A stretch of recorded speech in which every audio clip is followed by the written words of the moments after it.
Okay, sorry about that. Yeah, my internet conked out at a really bad time. Um, but I will try to proceed from here. Um, what are we talking about?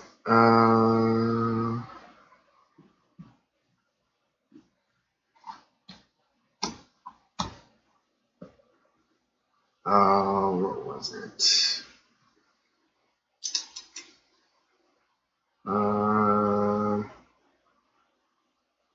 Yeah, what was I talking about? I can't even recall.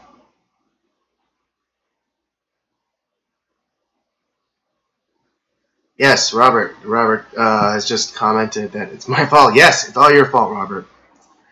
Can you tell me, Robert? Robert, can you tell me what it was I was talking about before this Pacific Rim? Pacific Rim. Okay. Right, Pacific Rim. Oh, yeah. Yeah, Movie Pass. They didn't they didn't tell let the customer know what the situation was, and that sucked. So, yes, if they had let me know in advance and say, hey, this is gonna be Adobe Atmos, and they'll, being as we don't normally offer this, it's gonna, cost you a little bit more. I would have been completely fine with that. I really would, as long as I knew. And then I had the option, to go. Okay, I'm gonna go. I'm gonna pay the $4 difference, or I'm gonna say, let's wait until a few days later, and maybe they'll offer it. Maybe they'll offer it in standard viewing, and I'll go watch it then. But this kind of these kind of sneaky business practices, I'm not about that. I'm not about that at all. Um, Funny, similarly, a few weeks ago, I had another kind of customer service snafu. Is what we'll call it. Yeah, customer service snafu. In I was having dinner with my sister, and she wanted to have. Yeah, she wanted to get Stonefire, and so she asked me to put in the order, and then she'll go and pick it up after work, and so I do that, and I call up the Stonefire, and I'm trying to place my order, and this like the reception or the line is just like garbage. I'm constantly having to repeat myself, and they did apologize and say, hey, yeah, we're sorry, we have really bad phones, and I'm just like, okay, fine, and I'm trying to be patient, but they kept getting my order wrong, and then I'd ordered the pesto pasta, a kale salad, and some tri-tip. And, but they kept getting it wrong, saying, like, okay, you ordered 2 pizzas with that, and I'm like, no.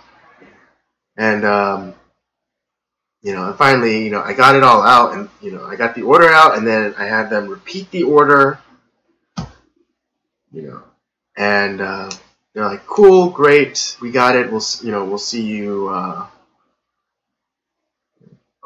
and I gave my sister name for the order, and so they're like, great, okay, we'll see you, when your order's ready. And so my sister goes and picks it up, and then she comes over, and and we're about to have dinner, and she oh no, my bad. She calls me from the Stonefire and says, hey, did you change the order for the salad? And I said, no, why? It's like, well, they said that they gave me another salad, and they said that they couldn't do the salad that that we wanted, because for some reason they don't do it in that size or for takeout or whatever.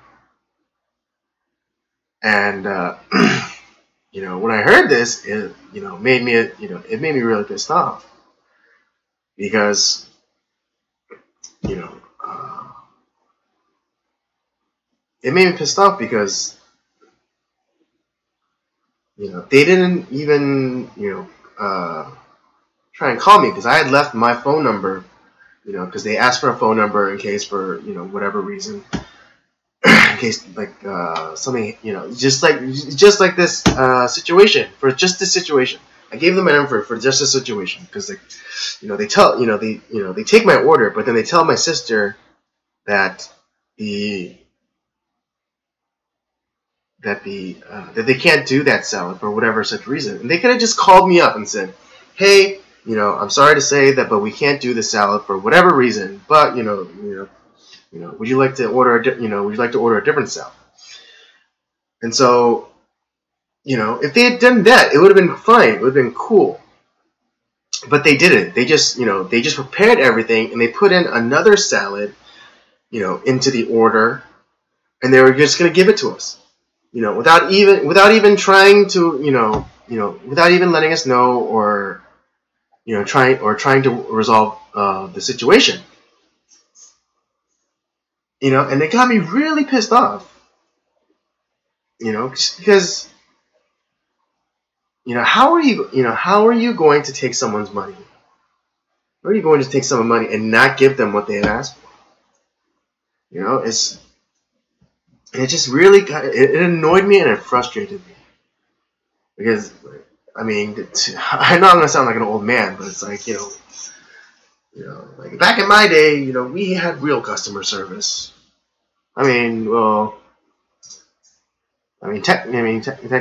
Strictly speaking, all customer service agents kind of suck. But sometimes it's not their fault. Sometimes they just aren't paid enough to care. And so, yeah, so if Stonefire had just called me up and said, "Hey, sir, I'm sorry, we can't do this salad for this size. Could you would you like us to make another one?" And I could have had the choice. That's really the thing. I just want choices.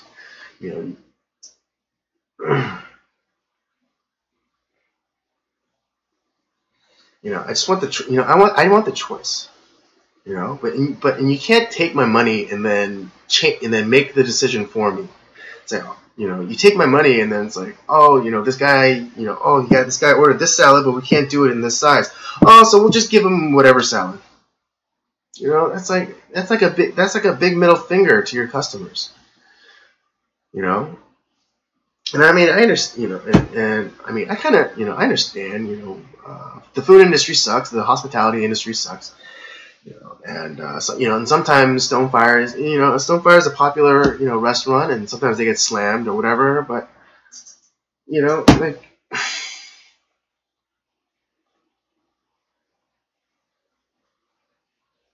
I see, now I'm getting all worked up. I don't know why I'm getting all worked up, but I'm getting worked up.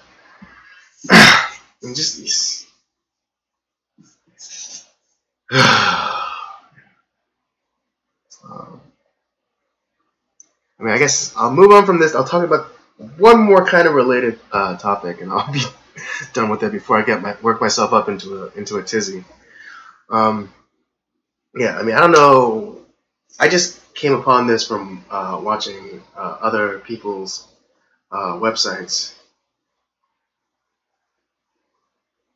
other people's channels, who they're making response videos to this, and apparently YouTube put out a video for content creators, trying to explaining things about like how YouTube works or such and such, and one of the things was notifications. I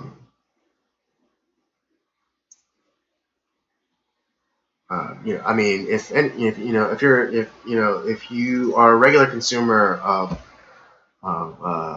YouTube videos, you kind of, at the end of each video, so comment, subscribe to that button and hit that notification bell. Well, back in in the early days of YouTube, there was no such thing as a notifications bell. It was just you subscribe to the channel and you'd get all the notifications for that channel. When they upload, when they go live, or when they included live stream capability, you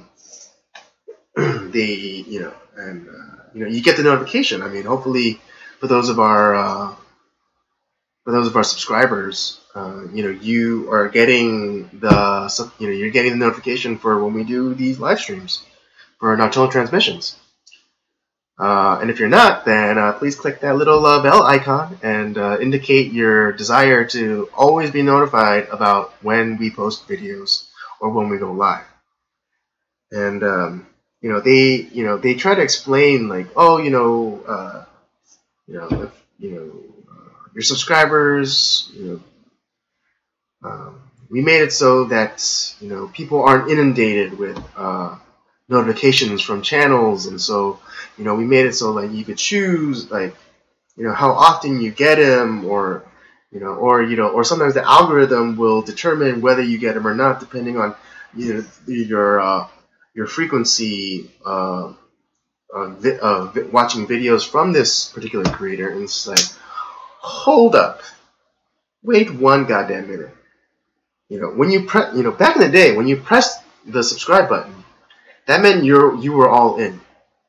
You were all in for this specific content creator, and you wanted to be notified when this person put up new videos, or when or eventually was live streaming when this person was live, when this content creator was live streaming.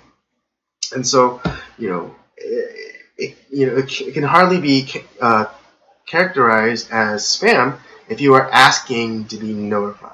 Spamming would be unwanted notifications.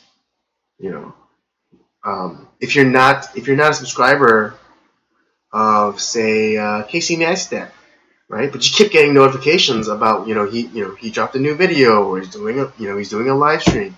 That would be spam if you did not subscribe to Casey Neistat's channel. But if you are subscribed to someone's channel, you press the subscribe button, that means, yes, I want to know. Yes, I want to know all the time. Yes, I don't want your stupid algorithm to determine whether or not I get a notification. Because if the algorithm tracks you on how much content you're consuming from this creator, or how frequently you visit their channel page, then what's the point of even subscribing to them? What's the point? By subscribing to the content creator, you are already indicating, you raised your hand and said yes. It's like, who wants to be notified about this person, when this person uploads a video or goes live? It's like, that's what the subscribe button is supposed to be for. And so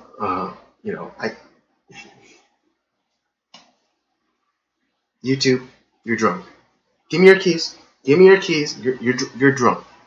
You can't operate YouTube like that. You're drunk. That's kind of what I wish. That's kind of what I wish I could say to the higher ups at YouTube. It's just like,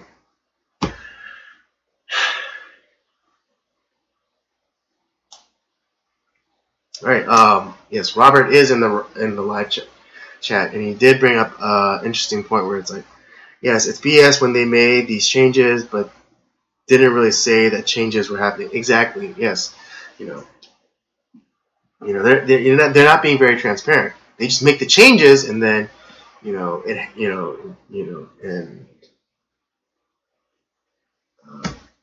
and you might run up, it's kind of like the policies, like, oh, you can't do this kind of video, you can't say that kind of video, this thing can't be in it, oh, it can't be sponsored by such and such company, but you don't know these things, and then you just put up your video up as normal, and then you get a strike, or you get you get a community guideline strike, and but you didn't even know. I don't, I'm not saying that YouTube can't do these things, but they gotta be more transparent. They can't just be doing these things willy-nilly and not informing the people that use it, that use their platform. I'm not demanding I'm not demanding that they don't do any of these things. I'm just saying let the people who use your platform know about these things, so that that we don't accidentally step on a landmine that we didn't even know was there.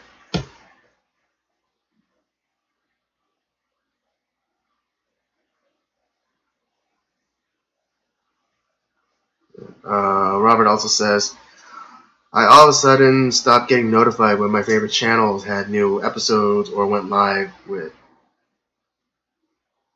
Oh, which stunk. Right, exactly. And again, I'm not saying that YouTube can't, implement these things or, try to help out creators and such. But just let us, let us know. Just let us know about it, and maybe maybe if we can't abide by those rules or those changes, we'll seek some other platform. That's all I'm saying. And I don't think I'm alone in this thinking. I don't think I'm alone in this thinking. So yes, that's all I have to I'm going to say about this. Those are the three interconnected things that I wanted to talk about.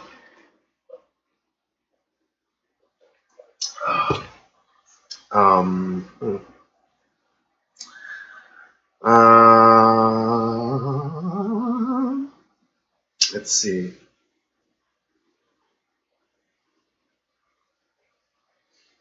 Right, Robert says it's a moving target. It's a moving target with what is, quote, bad, end quote, or not. Right, yeah, we don't know. We just don't know anymore until it's, again, it's too late. And, and that landmine that we didn't even know was there, or we didn't even know that was placed there, goes off and it, takes our leg. Yeah, that's all I'm going to say about that. Those are all my thoughts on that specific matter.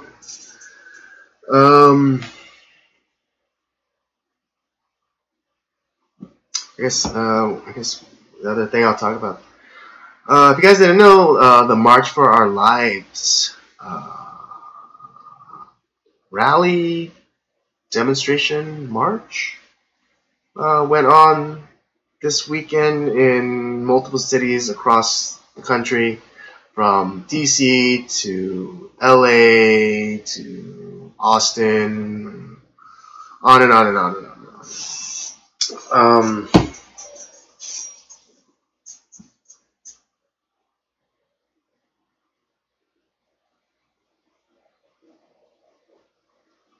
I don't understand. How a bunch of 17-year-olds were able to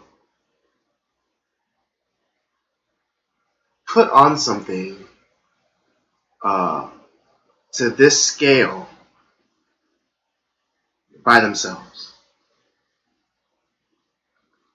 I mean, how did they get down there? How they pay for the hotels? How they pay for the stage and the sound equipment and the lights?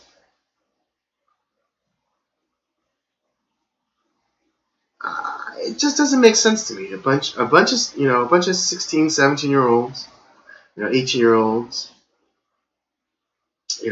Where'd they get the money to put on such a lavish affair so quickly? I mean, I know. Well, it came out that George Clooney, out of the generosity of his own heart, gave the kids like $500,000. So, that's one thing. That's one source. But I mean,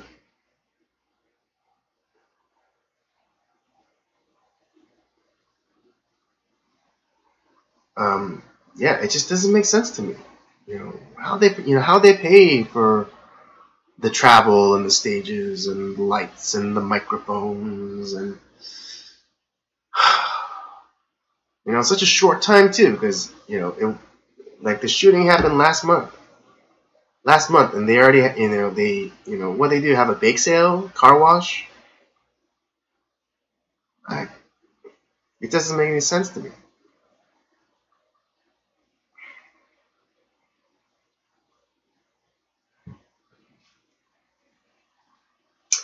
Yes. Full disclosure, I don't agree with these children at all, and I don't think that taking traumatized young people and putting them in in front of cameras and telling them what and allegedly, I don't know, it seems like it to me, but telling them what to say is gross and evil.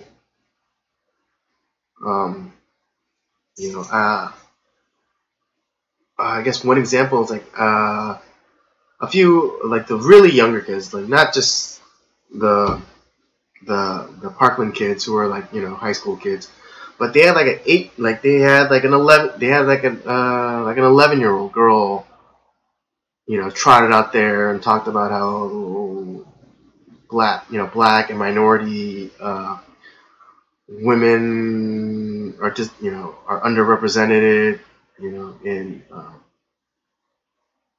in uh, in poll, I can't remember, but it was very disturbing to me that a child was used to push a particular political narrative. And it didn't stop there, because they got the 8-year-old granddaughter of Dr. Martin Luther King to make a speech as well. And I'm not saying that they don't have the right to speak, but the speech that this 8-year-old and 11-year-old gave, to say that it came from them is a stretch, because you know that it was written by someone else, someone older.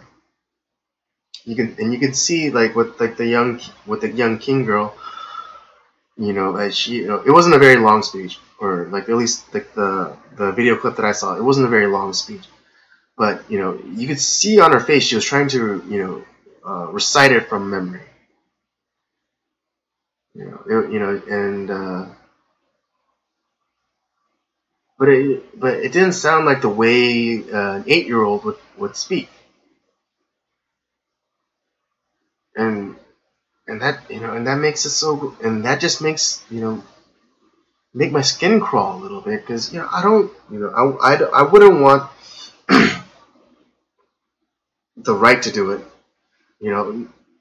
If someone on the right exploited a child who went through some sort of tragedy, and they were also like right leaning, and like and right wing politicians, or advocacy groups, took that child and then put him in on a stage, put some cameras on him, and then had him parrot you know uh, some sort of political, give some sort of political speech. I wouldn't like it. I wouldn't like it either.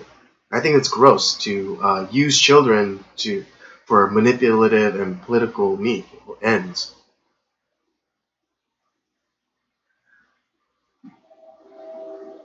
And so, tell me if I'm wrong. You could probably go find, you could probably find it. But watch the speech. Watch the speech yourself. Tell me that's not. It's not creepy.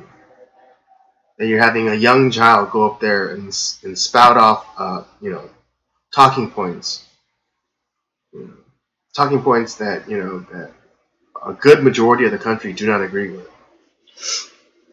And then because then there's that cover that you can use and say, oh, how dare you say, speak ill of a child? And it's like, it's not the child, it's what the child is saying. And I don't agree with this child. Because I'm pretty sure that this child did not formulate this thought or this speech by themselves. So, I mean, I don't agree with these kids, and I'm somebody who will never be able to personally. I'm someone who will never be able to personally defend themselves. And so my stance is I want as many people with guns around me as possible. That's kind of like that's kind of my stance on the issue. I want as many people with guns around me as possible to protect me. And there's people that say like, oh, that it's a myth that that a good guy with a gun, the only way to stop a bad guy with a gun is with a good guy with a gun. It's like, well, for those people who say that, you actually do believe it, because you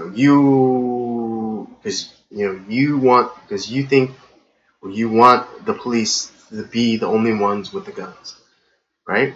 And so that's a good guy with a gun. A cop is a good guy with a gun.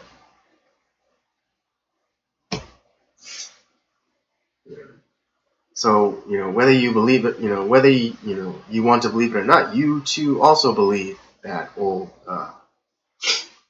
axiom that a bad guy, the only way to stop a bad guy with a gun is good with a good guy. And so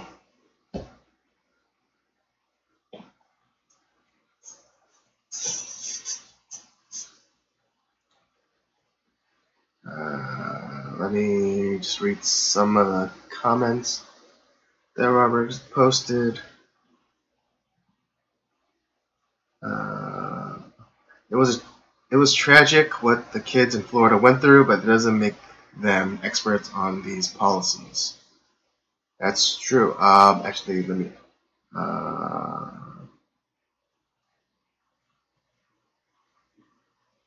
Yeah. And another thing about the rally and like the speeches that were given. Once, I didn't watch the whole thing. I just saw like kind of the highlight reel. And one of the girls that gave a speech, her name was Delaney Tarr, I believe her name was. She was wearing like those hipster glasses and the beanie, and she looked like a proto-fascist. She made the speech about how, in her speech she said like, oh, we got them to give up their the bump stocks, but don't think that we're gonna stop there. They gave us that inch, and we're gonna take the mile. And when I heard that, I was dumbfounded. I was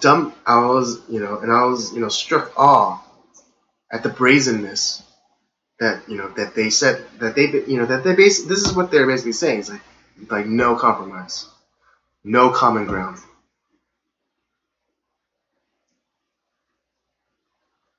It's they said like we got your bump stocks, now we're gonna go now we're gonna go for everything. Because that's ultimately what they want. That's ultimately what these people keep crying on about. It's that they want to take your gun. They want to get all the guns. That no one should have guns except for the police or the military. And it's hilarious because I'd like to point out, it's like, you only want the police to have guns, but aren't those the same racist, minority killing police that you decried, like, that you were, shouting down last week? Or, it's like, oh, the government should have, guns. It's like, oh, the same government that is run by Trump, the same guy, the same Trump that you call literally Hitler. So you want literally Hitler to have all the guns?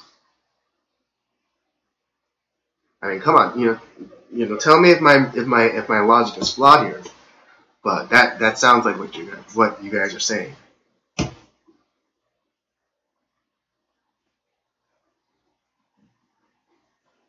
But I mean, to the point of Miss Delaney Tarr's speech, that they basically said it. They basically let it out, bare for the entire world to see.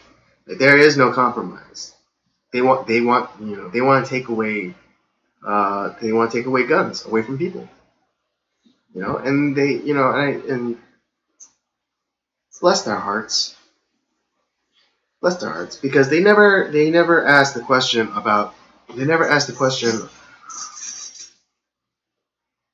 on, like, okay, let's say that that they do pass this thing, and like people have to give up their guns. What are you going to do about the people who don't want to give up their guns, who refuse to give up their guns? What are you going to do then? How are you going to get the guns from away from them?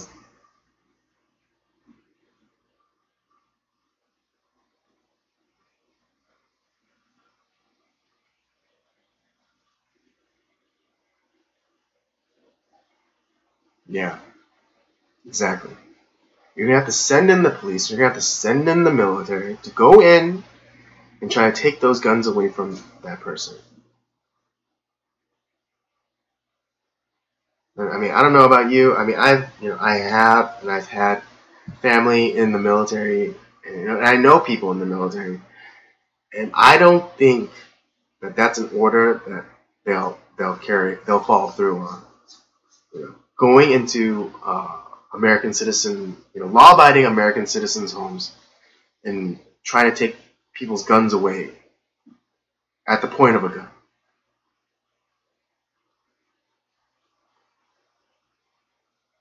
I honestly don't see it happening. But then again, that's just me.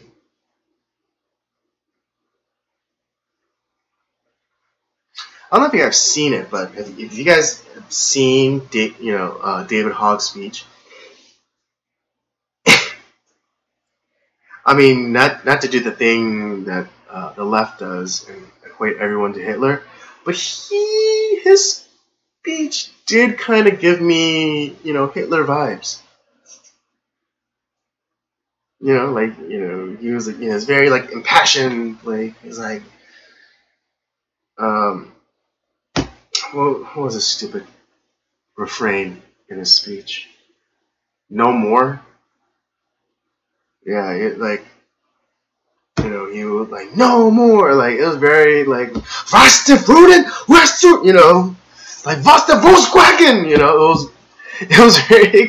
I couldn't help but like, it reminded me very much of those old clips of Hitler, giving speeches, being so roused and so passionate, and and then at the end, oh my god, at the end when he gave that, the fist in the air, it's just like, yeah, just unclench that fist a little bit, unclench that fist. What's it look like? What's it look like? What's it look like?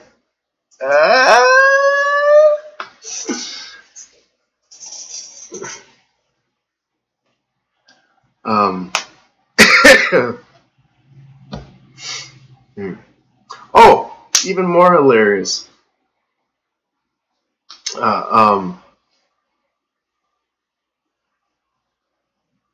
I guess at Parkland they had, the administration came down with a new policy where all the students have to have clear backpacks when school starts up again. I think next week or so. But yeah, like all this, they're gonna require the students to have clear backpacks for the safety, of course, for the safety of the children. And guess what? David Hogg, was throwing a bitch fit. It's like, oh, that goes against our, that goes against our right to privacy and our freedom of speech and so on and so forth. It's like, oh, so you don't like when people try to take away your rights?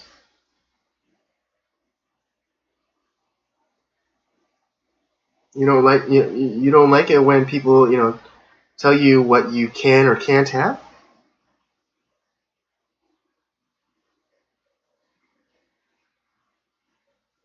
So you don't like it. You don't like that people are. You don't like you don't like people messing with you, telling you what to do.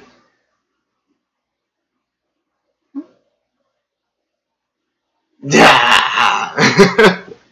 I just thought it was so hilarious that he was upset that the school was trying to take away his right to privacy, or I guess expression. Because I guess you could put like some stupid patches on your backpack. But yeah, I just thought it was hilarious because here's this kid going out. Here's this kid going out, telling people that they need to give up their guns. They need to give up their First Amendment, their Second Amendment rights. But then all of a sudden, the tables, turn on him, and he's like, "Oh no, how dare you!" He's like, "You can't do that. It goes, you're going against my right to privacy. You're going against my rights." He's like, "Well, what the hell do you think you're doing to other people?" I just thought that was maybe that was the best thing I heard all weekend. But here's this kid going out saying that these certain people can't have their rights. But then as soon you're basically saying like I don't give two shits about the Constitution. But then all of a sudden that when he's basically he's basically peeing on people, and then all of a sudden all of a sudden there's like this updraft, and he gets a little taste of his own pee, and then. But the thing is, like he doesn't have the self-awareness to realize that that's what's happening. He just that's what's sad. Let me see. I don't own a gun yet, but I'm considering it. People in England were also marching for our lives, quote unquote. They can come and try and take my guns, but it'll be over my dead body. Okay. Yeah. Who said? Yeah. I mean, except for is it maybe in Hot Topic? Hot Topic. I think Hot Topic might sell some clear backpacks.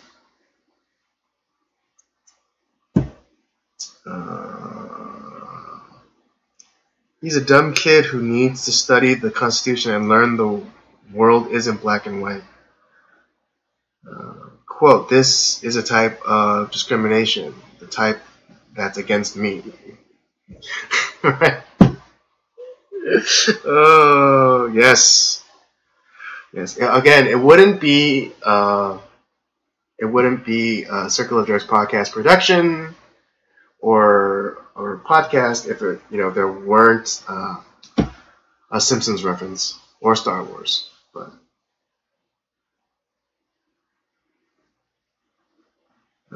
that's essentially all I hear when I talk when the left talks.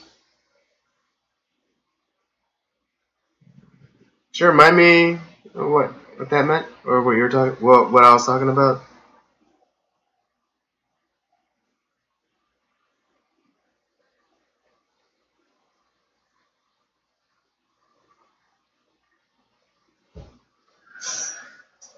So, oh right, it's close. Well, either way, they were both done by Mac rating. So,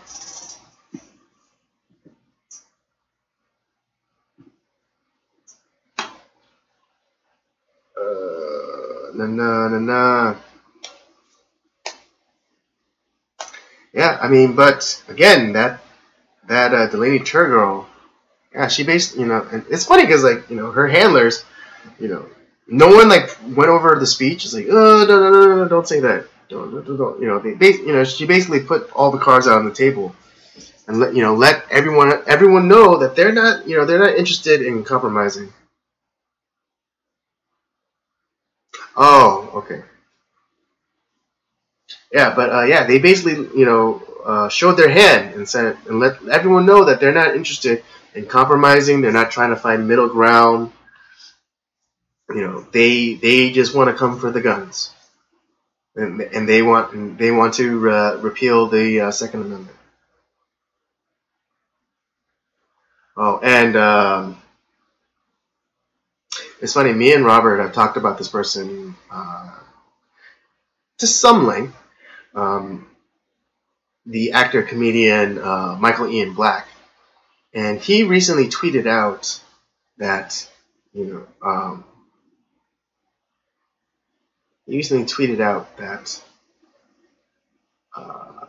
that they should repeal and replace the Second Amendment, and that owning a gun should be a privilege and not a right.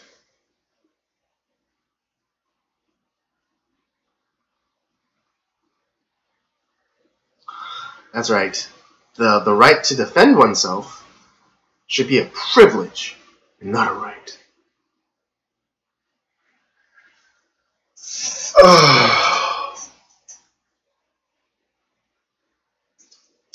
How asinine is that? How utterly insane is that?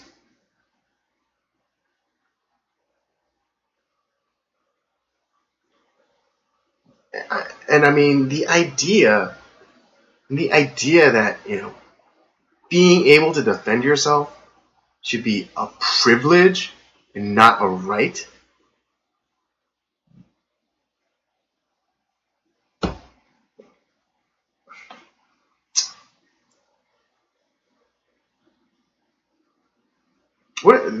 That'd be great, right? If I could just go up and like start beating on someone, like you can't defend yourself.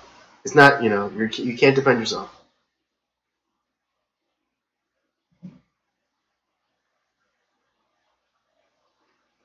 It's kind of like it's like kind of like kicking the crap out of someone who has their hands tied.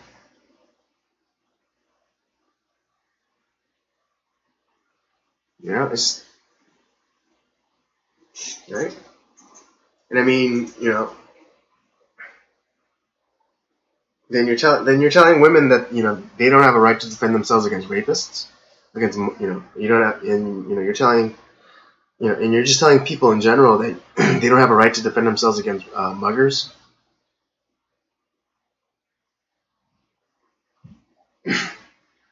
I mean, how does that how does that even sound remotely?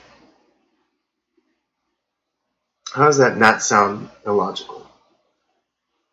That that defending oneself should be or I mean, I don't want to mischaracterize him because he did say that owning a gun should be a privilege, but I mean that's essential, but kind of like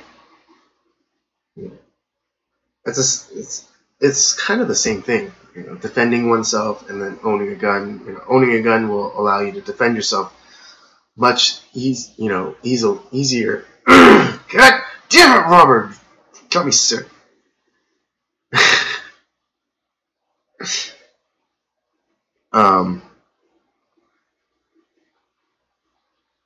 But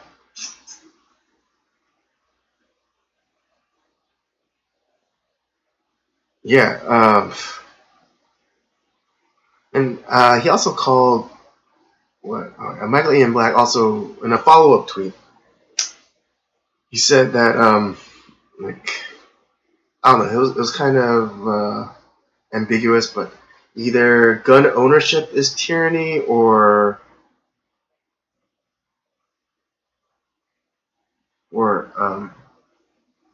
or just mere gun ownership is either tyranny against the owner or tyranny against against other people. Probably the latter, because he said it was like, because he equated gun owner again. Can't really recall off the top of my head.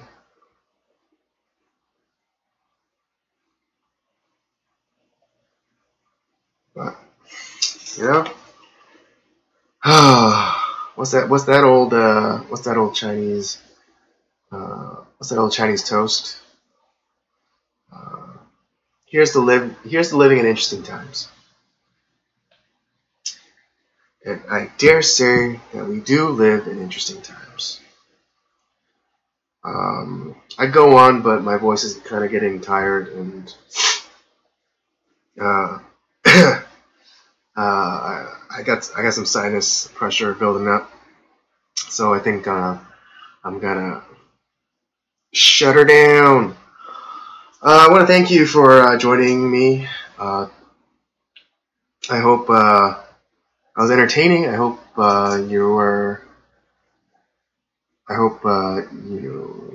maybe you heard a perspective that you never heard before.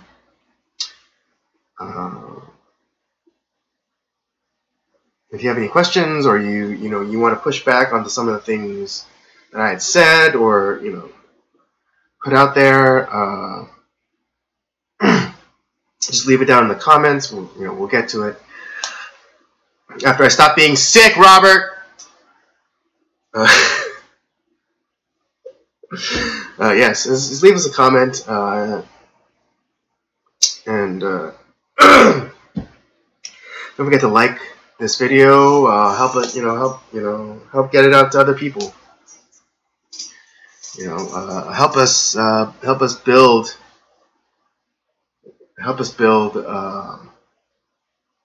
this foundation. Help us to build our own little diving board, as it were. Help us build our diving boards.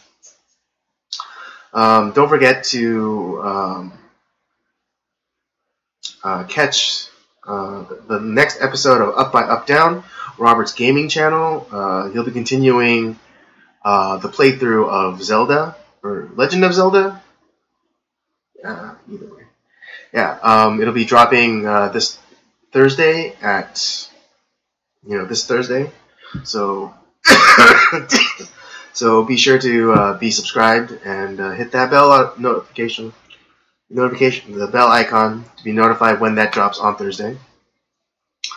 Don't forget to also check out the library of videos that we have on our channel, Circular Jerks Podcast and Nocturnal Transmissions.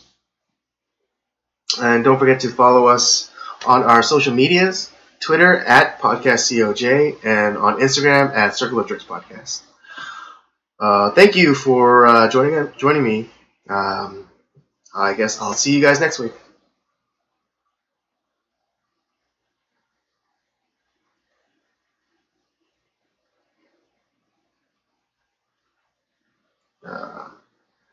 And I guess I'll see you guys next week.